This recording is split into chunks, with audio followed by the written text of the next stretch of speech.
Hello everyone, this is part 2 video on past year NEET questions from the topic states of matter. We'll start with a question that has come in the year 2012. Equal volumes of two monoatomic gases A and B are at same temperature and pressure. They are being mixed. The ratio of specific heats Cp by Cv of the mixture will be. So which means we need to find what is Cp mixture and divide this by the Cv of the mixture. Now for combination of gases, here we have two gases, let us call them as 1 and 2. The Cp mixture will be equal to N1 Cp1 plus N2 Cp2. Similarly, the Cv mixture is going to be N1 Cv1 plus N2 Cv2. So this is how we will find the Cp and Cv values for the mixture of gases. So the weighted average in terms of number of moles is going to be giving us the value of the Cp and Cv values for the mixture. So Cp mixture will be N1 Cp1 plus N2 Cp2 by N1 plus N2. Cv mixture is going to be N1 Cv1 plus N2 Cv2 divided by N1 plus N2. So if we have in some other problem 3 gases means N1 Cp1 plus N2 Cp2 plus N3 Cp3 by N1 plus N2 plus N3. Similarly, Cv mixture is going to be N1 Cv1 plus N2 Cv2 plus N3 Cv3 by N1 plus N2 plus N3, like this. So this is how we will find the Cp mixture and Cv mixture. Now here the interesting thing is both these gases A and B, we can call them as 1 and 2 also, are monoatomic gases. Now for any monoatomic gas, Cp will be 5 by 2R and Cv will be 3 by 2R. So these values we will get from the degree of freedom calculation. So here since both of them are monoatomic, for both the gases Cp values will be same and for both the gases Cv values also will be same. And equal volumes of two monoatomic gases at same temperature and same pressure are mixed. Now as per the Avogadro's law, equal volumes of all gases under similar conditions of temperature and pressure will contain equal number of moles, which means N1 will be equal to N2. Let us say this is equal to N. So the Cp mixture here will be N into Cp N plus N, which is 2N into Cp by 2N. So this Cp is what is our Cp of the monoatomic gas, which is 5 by 2R. Similarly, the Cv mixture is also going to be N into Cv plus N into Cv by N plus N.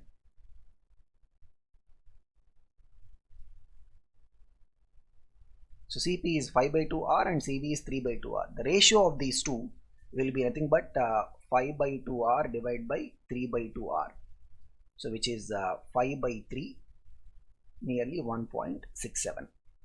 So here while solving this problem, we have used two concepts. One is the formula for the Cp and Cv average values of mixture of gases, which is the weighted average formula in terms of number of moles. And the second idea is that they didn't mention that these two gases are having equal number of moles. But when we look at the idea of Avogadro's law, since they are saying equal volumes of these gases at same temperature and pressure, they would be having equal number of moles. So this problem has got both the ideas used. So the correct answer for this is the ratio of Cp and Cv for the mixture will be 1.67, option D. Next we have a question that has come in the year 2011. This is related to the velocity of the gas molecules. By what factor does the average velocity of a gaseous molecule increase when the temperature in Kelvin is doubled? So the average velocity of gas molecules formula will be root of 8RT by pi m. So we must look at these gas velocity formulas. Most probable velocity will be root 2 RT by molar mass, and the RMS velocity will be root 3 RT by the molar mass, and average velocity will be root 8 RT by pi into molar mass. So here, if the temperature in Kelvin, because in these formulas the temperature must be taken in the Kelvin scale. If the temperature in Kelvin scale is doubled, what will happen to the average velocity? So if we double the temperature, then what would happen is root 8 R into 2T by pi m. We can see it would just become root 2 times of the original average velocity. So which means root 2 will be approximately 1.4. So it will become 1.4 times the original velocity. So the correct answer is option D, which is it will become 1.4 times or root 2 times the original value of the average velocity. Next, we have a question that has come in the year 2011. Two gases A and B having same volume diffuse through a porous partition in 20 and 10 seconds respectively. So A is taking 20 seconds and B is taking 10 seconds. Equal volume of the gases. The molecular mass of A is 49 U, atomic mass unit. Then the molecular mass of B will be how much? So here we are going to be using the Gram's law of diffusion. So we know that as per the Gram's law of diffusion, the rate of diffusion will be inversely proportional to root of molar mass. So rate of diffusion will be the volume of the gas diffused by the time taken. So what we have is the ratio of rates of diffusion, RA by RB, will be equal to RA will be volume that is diffused by time taken. RB will be volume that is diffused by time taken. So here we are keeping the volume in both the cases to be same, since they are saying that the same volume is diffusing. So the rate of diffusion will be inversely proportional to root of molar mass. So RA by RB will be equal to root of MB by MA. So here we can see that VV will be cancelled and TB will go to the numerator. So TB by TA will be equal to root of MB by MA. And TB is 10 seconds, TA is 20 seconds. So 10 by 20 will be root of MB by molar mass of A is 49. Unit is unified mass unit or atomic mass unit. So on squaring both sides, what we have is 10 square by 20 square will be equal to MB by 49. 10 square is 100 by 20 square is 400. So we can say it is 1 by 4 actually. Will be equal to MB by 49. On cross multiplication, what we have is the value of MB will be equal to 49 into we can even cross it off here. So 49 into 1 by 4 or 49 into 100 by 400. So 49 by 4 will be approximately 12.25 U. So the molecular mass of B is going to be 12.25 U, and this is a problem where we are straight away using the Gram's law of diffusion formula. Next, we have a question that has come in the year 2011. A gaseous mixture was prepared by taking equal mole of carbon monoxide and nitrogen gas. So we are taking equal moles of carbon monoxide and nitrogen gas. If the total pressure of the mixture was found to be 1 atm, the partial pressure of nitrogen in the mixture is how much? So this is the question based on the idea of partial pressures. We know that partial pressure of any gas in a mixture will be equal to mole fraction of the gas multiplied by the total pressure. So what they are saying is the gaseous mixture contains equal number of moles of CO and N2. So let us say number of moles of CO is equal to N. The number of moles of N2 also will be N. So mole fraction of nitrogen gas will be number of moles of nitrogen N divided by total number of moles N plus N, which is half. So if the mole fraction is half for nitrogen, then as per the law of partial pressures, partial pressure of nitrogen gas will be equal to the mole fraction of nitrogen into total pressure. So mole fraction of nitrogen is half, total pressure is given as 1 atm. so which is going to be 0.588. So the correct answer is option A.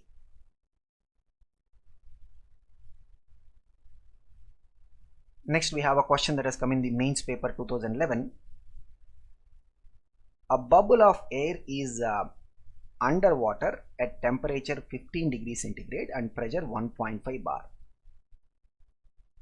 If the bubble rises to the surface where the temperature is 25 degrees centigrade and pressure is 1 bar, so it is coming from underwater where it has got some temperature and pressure to the surface where the temperature is changing and the pressure is also changing. What will happen to the volume of the bubble? So here this is a question based on straight application of the gas equation. So we assume that the number of moles of the gas is not changing. Then if you look at the ideal gas equation, PV is equal to nRT, number of moles is not changing. So we see that volume will be equal to nRT by P, means volume is proportional to temperature by pressure value. So we need to find out what will happen to the volume, by what factor it will be increasing or by what factor it will be decreasing. So here if you look at the basic understanding we are having from the gas equation, since the number of moles is not changing, volume will be proportional to temperature by pressure. Of course, temperature must be always on the Kelvin scale. Now the temperature value initially when it is underwater is 15 degrees centigrade. We'll change it into Kelvin, 288. Pressure there is given as 1.5 bar. T2 when it is coming to the surface, temperature is 25 degrees centigrade. So in Kelvin it will be 25 plus 273, 298. The P2 value will be 1 bar. So what we have is V1, the volume underwater, will be proportional to T1 by P1, which is 288 divided by 1.5. So 288 by 1.5 approximately it will be 192. And V2 will be proportional to the temperature there when it is coming to the surface is 298. 298 divided by 1 bar. So V1 is proportional to 192 and V2 is proportional to 298. So what we have is V2 by V1, if you take the ratio, it will be 298 by 192. So 298 by 192 roughly it will be 1.55 and we can approximate it to nearly 1.6. So what we see is V2 by V1 is 1.6. This means V2 will be nearly equal to 1.6 times of V1. So that means the volume will become greater by a factor of 1.6. So the correct option is option A. Next we have a question that's again based on the straight application of the ideal gas equation. This has come in the mains paper 2010. The pressure exerted by 6 grams of methane formula is CH4, in a 0.03 meter cube vessel at 129 degrees centigrade is. So we need to find what is the pressure exerted by the methane gas. They have given the atomic mass of carbon 12.01. So whenever they are particularly giving with decimal places, we have to take with those values. Generally we will take the carbon atomic mass to be 12 and hydrogen to be 1. But here in this problem particularly they are giving the carbon to be 12.01 and hydrogen to be 1.01. And R value, gas constant, is given as 8.314 joule per Kelvin per mole, the SI unit value of it. So it's a straight question where we have to use the gas equation. So pressure will be equal to, from the gas equation, nRT by volume. So here R value is the gas constant, temperature is given to us, we have to change this into Kelvin, and volume is given to us. Number of moles will be, they have given the weight of the methane, weight by the molecular weight, that will give us the number of moles. So here if you look at the given information, weight of methane is given as 6 grams, volume 0.03 meter cube, temperature 129 degrees centigrade, Kelvin will change it, 129 plus 273 will be 402 Kelvin. So we have to always, in most of the expressions in chemistry, we will be having temperature on the Kelvin scale. The only place where we can both use Celsius scale and Kelvin scale will be the equations where we have delta T. So whenever we have change in temperature, it's going to be having same value in both Kelvin scale as well as Celsius scale. So we get this mostly in the thermodynamics. So the formula which will have delta T value. But yeah, so in most of the cases other than that, wherever we have the temperature value, it is always the absolute or the Kelvin temperature we will be using. Now R value is given to us, SI unit value. Molecular mass of methane as per the values they are giving. Methane CH4, there is 1 carbon 12.01 plus 4 hydrogens, 4 into 1.01, totally it will be 16.05. And since from the ideal gas equation PV is equal to nRT, number of moles will be weight by molar mass into RT. So from here pressure will be equal to weight by molar mass RT. The volume will go to the other side, it will go to the denominator, divided by volume.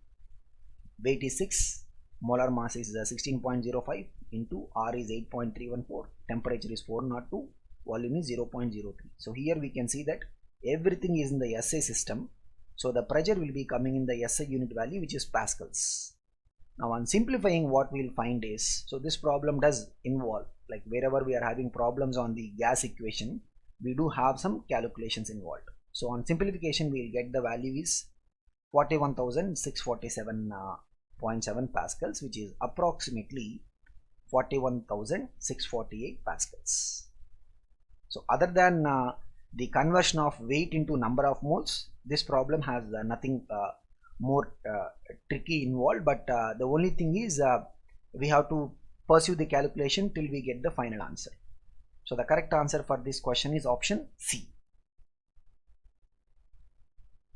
Next we have relatively theoretical question that is probably not much related to the gaseous state as such. So this is the question that has come in the year 2009. The energy absorbed by each molecule A2 of a substance is 4.4 into 10 power minus 19 joules. So each molecule of A2 is absorbing energy of 4.4 into 10 power minus 19 joules. And the bond energy per molecule. So bond energy per molecule can be seen in two ways. The energy released when the molecule is formed, or the energy required to break the molecule.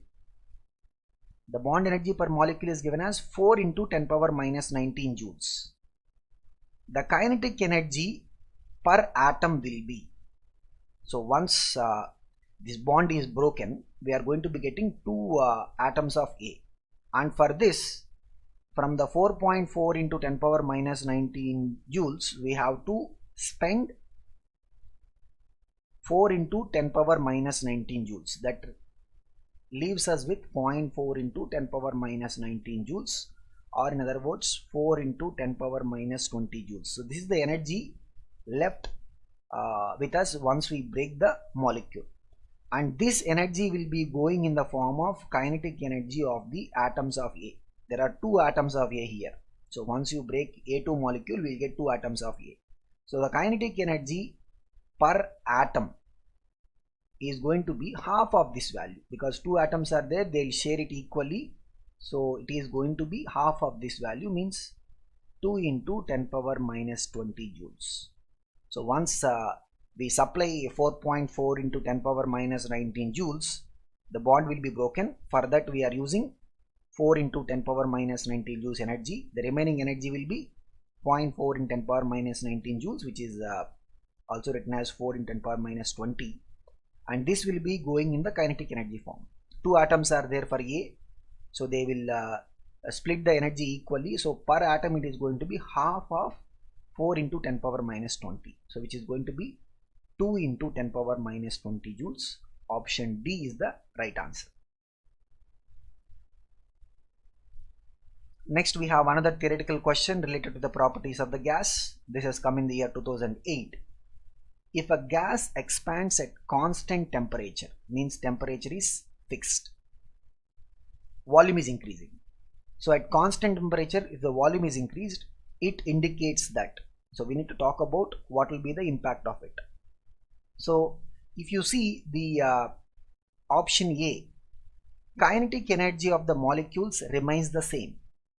If you take the gas to be monoatomic gas, then kinetic energy will be of molecule, kinetic energy of the molecule will be 3 by 2 into K into T. So where K is the Boltzmann's constant. which is the normal gas constant by the Avogadro number. So the kinetic energy per molecule for a monoatomic gas will be 3 by 2 kT. So what we see is the kinetic energy will be just proportional to temperature. So if the temperature is maintained constant, then the kinetic energy of the molecule will remain same. So the statement 1 itself is a correct statement. Now we'll go and check the other options also. Option B is saying that the number of molecules of the gas will increase.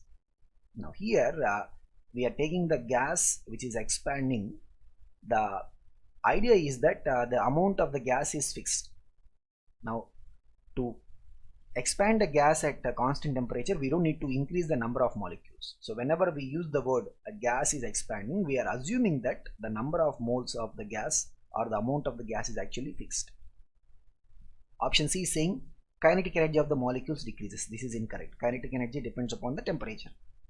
Option D is saying that pressure of the gas increases. No, in fact, at constant temperature, if we look at increase of volume, because constant temperature means PV will be constant if you assume the gas to be ideal gas, which means on increasing the volume pressure is going to decrease. So this is also not correct. So the correct option is option A.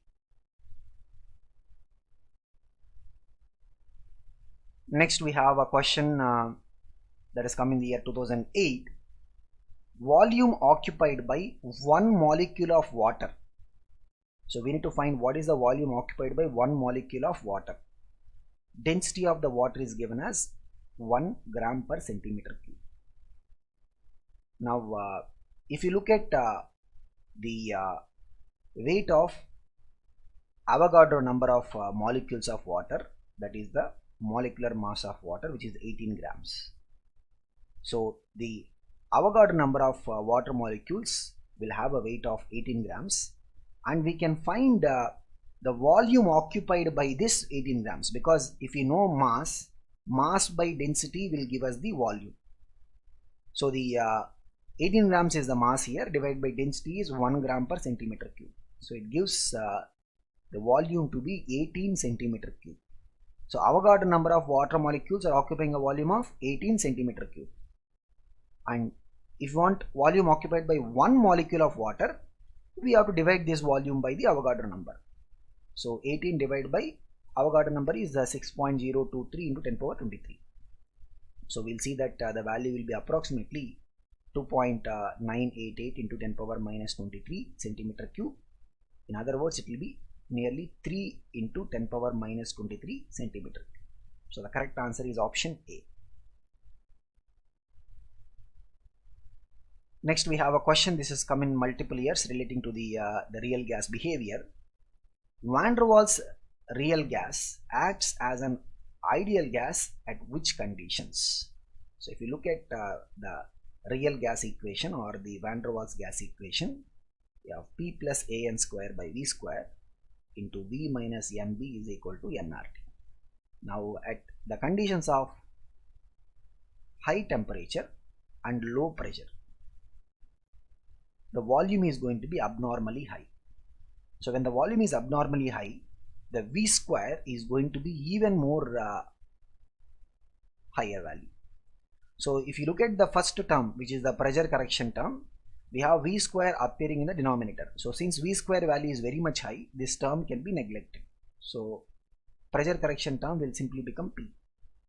And since V is anyway higher, the NB can be neglected. So the second term will be approximately equal to the volume. So what we have is the equation becomes close to the ideal gas equation. So the real gases or the Van der Waals real gas, they show close to the ideal gas behavior at the conditions of high temperature and low pressure.